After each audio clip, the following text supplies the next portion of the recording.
Hi folks, welcome to the Ask the Arb podcast. Today we've got another one of our interview formats and I'm delighted to welcome Laura Elizabeth onto our podcast. Laura is the creator of Client Portal, and this might not seem like a natural link up, but this is part of our kind of tech series with tools and products that are going to be really, really useful for architects and planning consultants that listen to the podcast. So Laura is the creator of Client Portal, Design Academy and Project Pack, and she's the co-owner of Double Your Freelancing. Is that about right, Laura? Have I got that right there? Yeah, I think you've covered pretty much everything. There's a lot going on. There is a lot going on, and also podcast host as well now, I believe. Is that correct? Yeah, brand new podcast host. So we've only done a handful of episodes, so it's still pretty early days. But yeah, it's podcast host now. It's all good practice, isn't it? Yeah, indeed. Exactly. So I think Client Portal, it's been up and running for about 6 years now, has it? Yeah, I think since about 2016, I want to say. Yeah, something. I think when I was doing some digging into your background, that's what was spit out of that. And I mean, essentially for the listeners, Client Portal, from my perspective, it provides a really, really easy sort of no-nonsense customer client portal solution. And one of the big problems that we see over and over again is the sharing of documents and managing customers as they move through these development projects. And I know it's been game changing for some of our listeners that are already using the product, but I wondered if perhaps you could tell us a little bit about Client Portal from your perspective and how you've got to where you are now.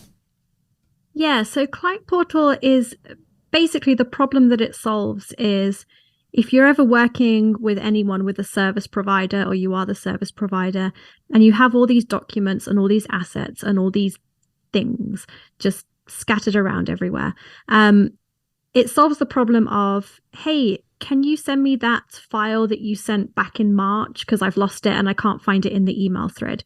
So it's just a way to keep all of the bits for any type of project together. So what the client would do is they would just be able to log in and they would have, for example, maybe there's their invoices in there, or there's even a URL to, some useful URL to something that you wanted to show them one time, or images, or questionnaires, or just all of that paperwork.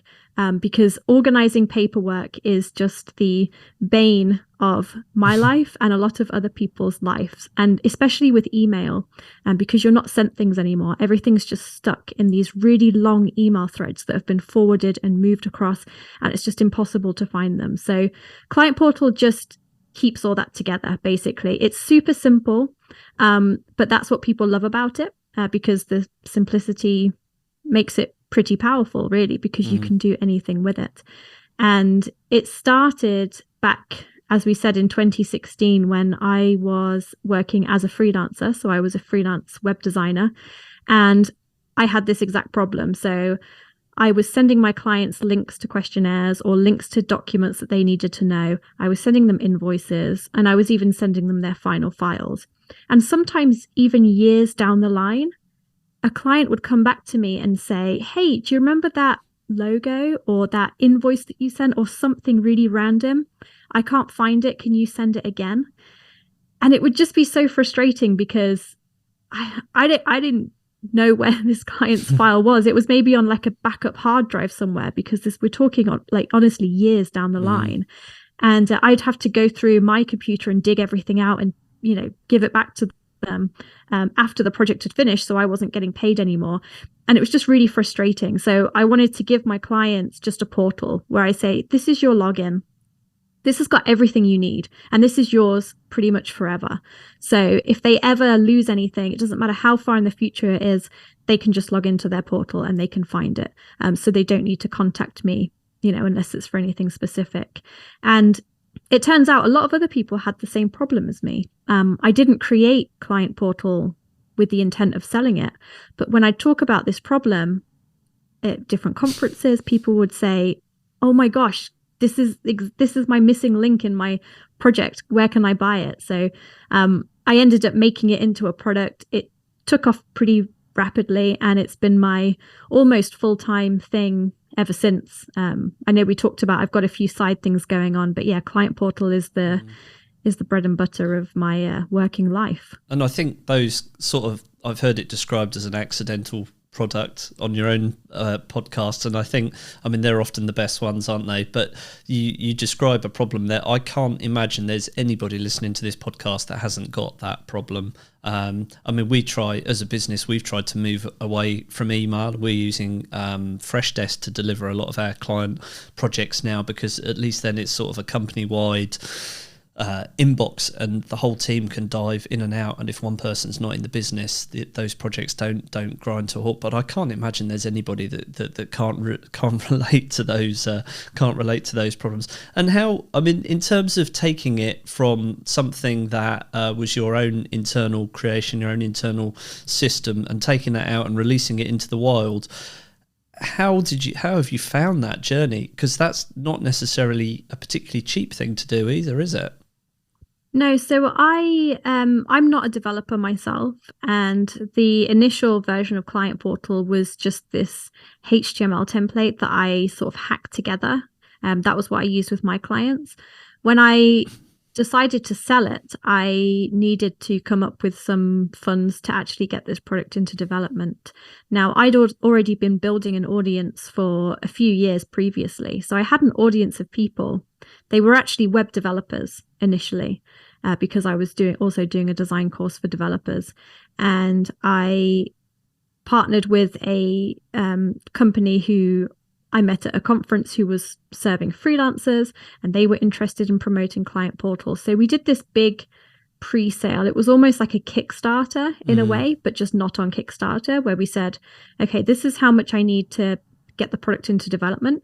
If you're interested, if you want this product and you want it to be made, then I'll give you a lifetime deal for a certain amount of money. And if we make enough, we'll build it. If not, we'll refund you, and, we'll say goodbye. Fantastic. Yeah. And it ended up surpassing the amount by quite a lot, because, like I said, people were interested in it. This is a problem that everyone has either been on from the service provider side or has been on the client side. If you've ever worked with an accountant, for example, or if you've ever bought a house, or any of these things where there's just a lot of stuff, even insurance, you've always dealt with like having these things sent to you constantly, and you don't have time to save them and have a nice organized folder. It's on that like to-do list that's in the back of your mind. And I still work with so many people in my professional and personal life, and I just think to myself, gosh, I wish you used Client Portal, because this is just a pain. I can see all these attachments building up and they drive me crazy. But yeah, that's basically how it got started, was basically a pre-sale Kickstarter, and it's all gone from there. It's that's fantastic. It's really, really cool. It's we do a lot of work with local authorities, and it's just so desperately frustrating, because not only can they not use things like Dropbox, cloud drives, Google Drive and things like that as well. So literally everything ends up in an email chain, and it only takes one person to reply to the wrong email chain and absolutely everything falls apart. So this is possibly one of the most valuable valuable pieces of software as a solution out there, I think, from my perspective. And it was actually through a client that we stumbled across it ourselves. We don't use it for delivering reports or managing our projects necessarily, but I've been on the receiving end of it, and I linked the dots. I just thought this would be brilliant for architects and planning consultants to find out about, because they're the documents and the revision lists and the way that it could all be split out in Client Portal between sort of conceptual projects through to pre-planning, through to planning, through to the construction phase. It's an absolute no-brainer. And I'm guessing, on a personal level, to move from sort of freelancing and design work into managing something that's essentially a product and earns money for you while you sleep, that must have had a huge transformational effect on your personal life, Because I know Yeah. from my perspective, we've sort of productized a service as well, and it's game changing because people can access our products at 2 a.m. in the morning if they want to. Would It's a that be dream fair? come true. Yeah, honestly, it's just amazing. I think the best thing for me was it's the freedom it gives me if life or when life happens. So, for example, if we talked about earlier, I've just got back from a holiday for about 3 weeks, and I didn't have a drop in income at all because, I don't need to be physically at my desk in order for people to buy Client Portal. And that's really nice. You have the freedom to get sick, which sounds really silly, Yes. but you don't know when that's going to happen. It happens to everyone. Maybe you're sick for a few days, but you can be sick for weeks or months. You don't know what's going to happen. And I feel like for me, having something like Client Portal, and I've got a very small team, helping me with it, with the support and the development and all that kind of stuff, it can run without me for the most part. I still need to be here and I still need to sort of steer the ship and do all that kind of stuff. But it just takes a bit of a weight off me knowing that when things happen in life, it's not going to affect me too much financially. So yeah, it's just honestly a dream come true is to have something like this that I work on. I can imagine. And where's it heading? What's next for Client Portal? Mostly, honestly, just improving the product, creating new features. So like I said, it's a simple product and it's simple by design. So we want to keep it simple because like you said earlier, a lot of people who might use it are not super tech savvy. So it's not a project management tool. It's not another Basecamp or it's not anything like that. It's literally a portal for you to store attachments and deliverables and URLs and anything useful. So if you have your clients and you think they're not so good on a computer, if they can log in, if they can type their email address and a password into a form, they can use Client Portal because as soon as they're in, it's just you click on what you want to view. I mean, it sounds so simple, but again, that simplicity is by design because we understand that a lot of people just don't want to be caught up in complex project management tools. They literally just want their files. And it's basically saying, if you are the type of person who is really organized on your desktop computer and you've got everything in folders and everything's all perfect, maybe Client Portal isn't right for you. But let's face it, most of us are not like that as much as we want to be. Most of us have got random files everywhere in downloads folder, just on your desktop. This is sort of a way for you as the service provider to be organized for your clients. So to give your clients somewhere that they know that everything is going to be displayed for them.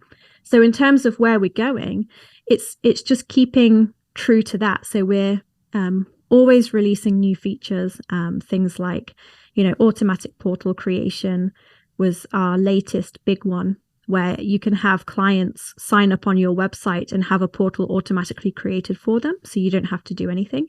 You can create a template, for example, that says, if I have this type of project, I'll create a portal template and then I can send a link to a client. They can fill out a form and they will get access to one of these portals that's just created for them automatically. And then we've got other things coming up in the pipeline that just basically improve on the product. But I don't have, honestly, grand ambitions to do like some big exit or anything like that. I love the product and I'm fully plan on working it myself for as long as I can. So it's just, keep on going. I don't know if you've listened to it. There's a podcast out in the US from Guy Raz called How I Built This, which is a neat conversational link through to your podcast in a minute. But I listen to a lot of his podcasts and they're absolutely fantastic. But the amount of founders, particularly tech founders, who become absolutely miserable after an exit. They work on something, it's their passion, they're really, really passionate about the product. It's not about the money, and it's always the products that are successful that aren't about the money. As soon as somebody starts to get tied up with the financials and scalability of something, that seems to be when it falls apart. But certainly if you're looking for an exit, the amount of people that end up desperately miserable and just don't know what to do next. It's amazing.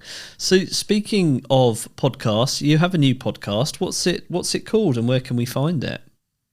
So it's called the Non-Tech Founders Podcast, and it's basically, I mean, it is what it sounds like. I'm very good at naming things. Client Portal is a client portal. Straight in there, yeah. Yep. The Non-Tech Founders Podcast is a podcast for a non-tech founder. So it's for people who, if you want to build a product business like Client Portal or something similar, and you are not a developer, it's conversations between myself and another non-technical founder who has built his own products before. And it just talks about the challenges and the upsides and the downsides and just how you build that kind of product business. Because most founders for products like the ones that I do are built by developers, because you need to know how to code in order to make these products.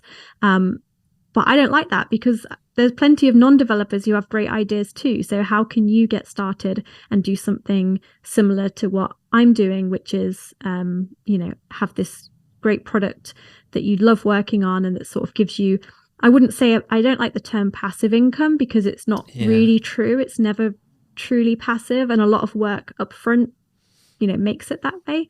But it just talks you through, our journey, really. It's pretty informal, but it's our journey and things you can learn about from us being non-technical founders. And there's certainly, I mean, there must have been some challenges along the way to get you to the point that you're at now. What would you say has been the biggest challenge bootstrapping something, a product in the way that you have?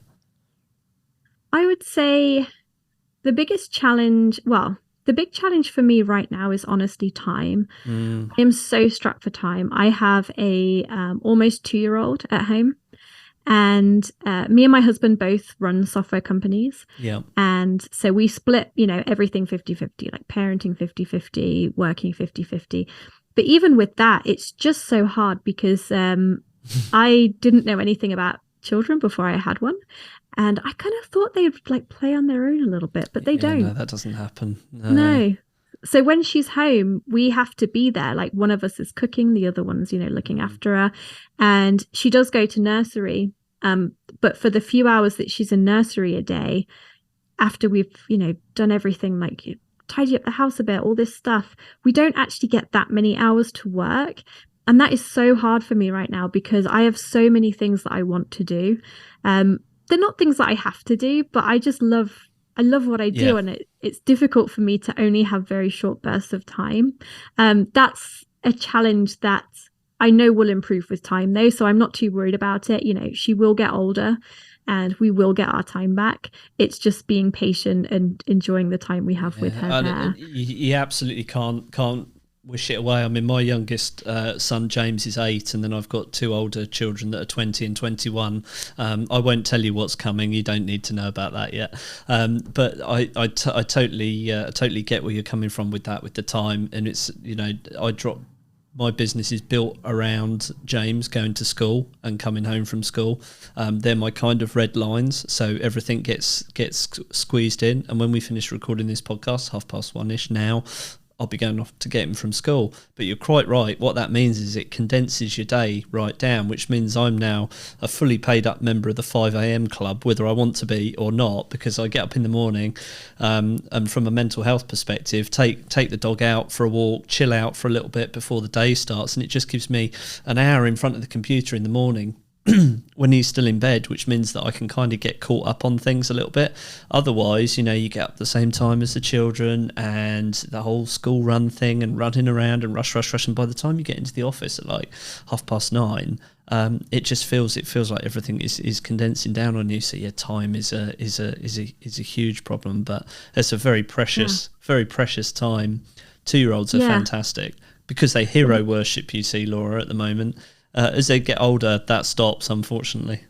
Yeah, that's what my husband said to me. I was struggling a little bit yesterday because after we got back from holiday, she's been very, I think, a bit unsettled. Yeah. But it's me that she clings to. And my husband said, well, you're her favorite person in the entire world. Like, I mean, can you imagine? Like, I am literally her world, and that's so lovely. And I think I forgot that when I was getting a little bit overwhelmed, but it is nice. So I'm trying to not worry too much about it and enjoy it while it lasts. Awesome. But that's actually a great point about getting up a little bit early. I don't do that. I get up at the same time as my daughter.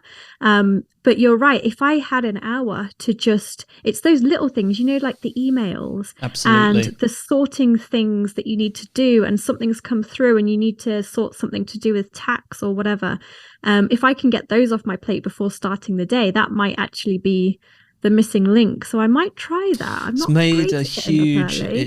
made a huge difference for me. I've been on a quite the journey with all that sort of stuff over the last few years or so, because otherwise it's just overwhelm. It's it's feast and famine. It's the roller coaster of running your own business. Being able to structure and organize my day, and it starts with I don't do it the weekend because that would be awful. But during the week I try and religiously get up really early. I mean, this time of year it's a struggle with the dark mornings, etc. But it really does pay off, because by the time we have got an office and a physical premises, so by the time I've got into the office, I'm nowhere near as stressed as I perhaps would be otherwise. So makes sense. Well, thank you. I'll try it and I'll let you know. Hopefully this might be a good turning point. Yeah, there you go. Well, what as we sort of come to the end of this, I mean, we do have a closing tradition on this podcast. It's not horrific, don't worry, but it's just a question really, and it's probably more relevant to you than a lot of people. But perhaps what piece of technology do you use every day that's changed your life or made a really positive impact? Ooh, I feel like I must have a really good one. I use a lot of different technologies every day. I use Help Scout for emails, which I really like because I have a team of people, so we can comment on different threads, which is really nice. So this is going to sound really boring actually, but the reminders app on my iPhone, I never really used it before, but I've been actually using it every day as like this kind of brain dump for everything I need to do. I have a personal list and a work list and a family list, and all those things that pop into my head at the random times of day. I've got like an Apple Watch, and I can just say, I'm not going to say it now, but hey Siri, and then set a reminder for blah de blah, and then I can forget about it. And then when I have a free minute, I just scroll through and I might like assign the tasks to maybe my husband, or I'll say I'm going to do this on Tuesday, or I'm going to do this on Wednesday. And that's actually really helped with all the stuff, the mental stuff that's going on that I have to keep track of. So it's kind of a boring app, but that's been life-changing. That's a proper kind of life hack. That's a really good one. I do something similar. I used to use reminders, but it was all starting to get a little bit messy, and I've just started, probably only the last month or so, I started using Evernote again. I used it years and years and years ago when it was quite new, but I didn't really have the discipline, but now I'm sort of loving it, and it integrates with Gmail and all sorts of stuff, so you can sort of email yourself ideas, and I'm still playing around with it. I'm not 100% sure that I'll continue with it, but that's like, it's like reminders on steroids. So that's excellent. Cool. I haven't used Evernote for years. No, it's much better now. It's really, really good. Really, really good. So that's a good one. So, Laura, how can people reach out to you and get in contact with you if you want them to? And how can they find Client Portal? Yeah, so you can find Client Portal at client-portal.io. I mostly hang out on Twitter. So if you're on Twitter, you can find me at Laurium, which is Laurium. You can also email me at laura@lauraelizabeth.co. That is actually my personal email. It's not the Client Portal email, but if you have any questions about, if you think you might want to use Client Portal, or you're interested in, being a founder, and you want to know more about the podcast or something, feel free to just email me and I'll be happy to answer your questions. Sometimes my response times can be a little bit slow, but I do respond to everyone eventually. Awesome. That's how you can find me. That's brilliant. Thanks a lot for that. I'll put all that information in the podcast notes for people. Laura, thanks a lot. It's been a pleasure. I know initially when I reached out to you, you weren't sure this was going to be a good link up, but I'm convinced it's brought some real value to our listeners, and I can just hear people typing away in the background now, looking for Client Portal. I shall put a link in the description. Have an awesome rest of your day, and we'll speak to you soon. All right. Thank you very much. Speak to you soon. Thank you.